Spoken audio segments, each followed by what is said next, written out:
Welcome to the Midwife Pit Podcast Bitesize, the home of all things pregnancy, birth and motherhood. This week, I'm sharing with you some golden moments and nuggets of information that will change your pregnancy, birth or postpartum journey for the better. You'll find the full episodes linked in the description. But for now, wherever you are, let's dive into some short but transformative chats. Today's clip is from episode 57 with Izzy Judd, chatting about mothering with mindfulness. In this clip, we discuss the rollercoaster of being mums and practical ways that you can be more present as a mum and feel calmer and more in control. And I was definitely guilty of this probably about 3 or 4 years ago. When they think of mindfulness, they visualise they've got to be sat in like a field in the dark looking at the moon in like a hippie skirt. But what actually is it?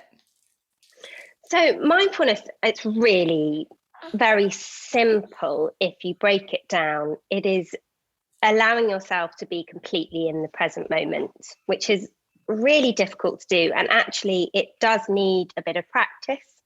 And you can use loads of moments in your day. And as you're saying, busy mums, when do we find those moments? As you're saying, do I need to sit down for however long a day to practice this? And actually, no, it's not that at all. And the great thing is you have the most mindful creature in your house with your children. They are the most present. Babies and children are so present.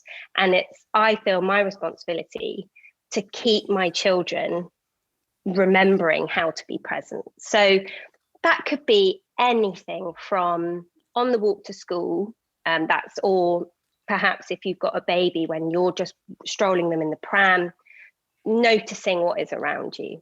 You will do the same walks to baby classes, to school drop-off every day, but you're probably so high up in your head and not in your body that mindfulness is a brilliant way to just reconnect. So even as you're walking, it could be feeling the ground beneath you, the different textures as you're walking along the ground, and talking to your children about that. What does the grass feel like? What does this road feel like? Or what can you see on the walk to school today that we haven't noticed before? Look up. What's up that we haven't noticed? Mindfulness really isn't about, as you say, sitting and trying to meditate and quieten your mind, because your mind is supposed to be thinking, and that's the way it is. It's really an ability to bring yourself back to the present moment. And in doing that, you're looking after your mental health, which is so key, especially as a new mother, I think. Oh, I love that. And actually, Izzy, what you said completely resonated with me, because since literally the day after Finley was born, we've gone out for a walk pretty much every single day, because I just need that like fresh air. It's just so good for your mind and body. But I am 100% guilty, especially because often he'll fall asleep, of having like something in my ears, whether that's music or I'm on a phone call to somebody or a podcast. Obviously, don't want to discourage people listening to podcasts. But I'm not just present in the walk. And I live in like a beautiful village with loads of animals, and we go past a school and there's the sound of children playing. And actually I'm not as present in that as I can be. So I am 100% taking that away. And on this afternoon's walk, gonna have my ears like free of any other noise and interruptions, and just look at where I am. And I think that's definitely something that I can implement in my life for sure.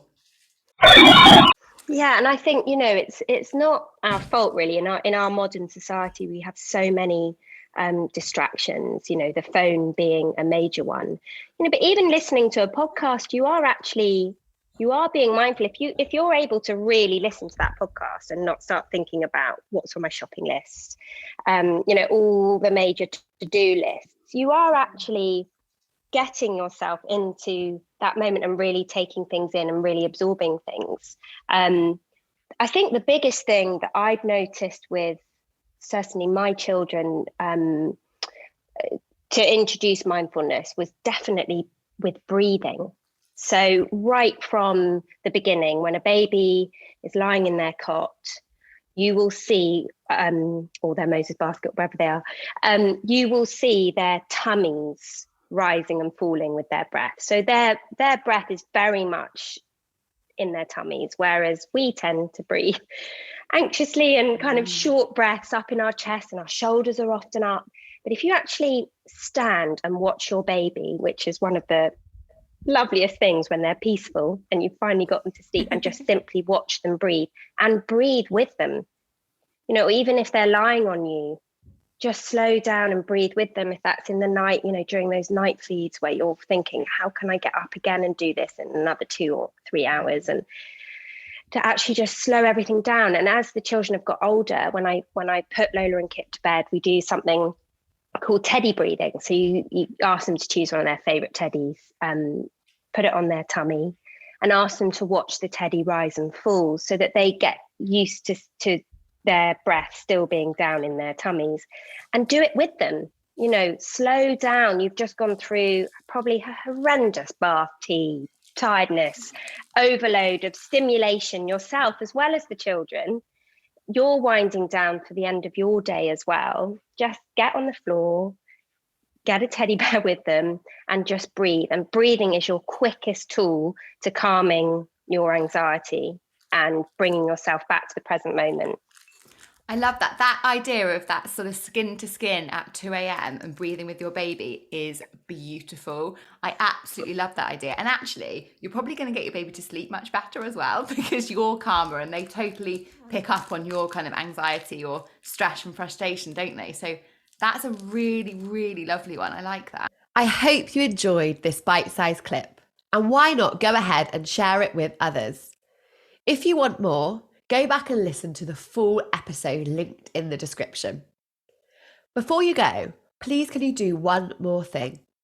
Make sure you've hit that subscribe button, as it helps me and the podcast reach out to and support even more women with crucial, expert and reliable information through the podcast.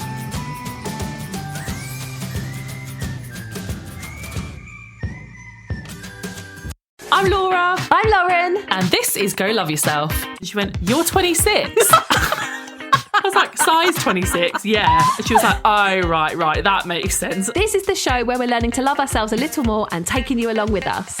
I grew up never seeing anybody that looked like me, and that made me feel like not part of society, like almost like not a woman, because I just never felt like I fit in. If you've got a relative that is mean about your body, Laura, what do we say to them?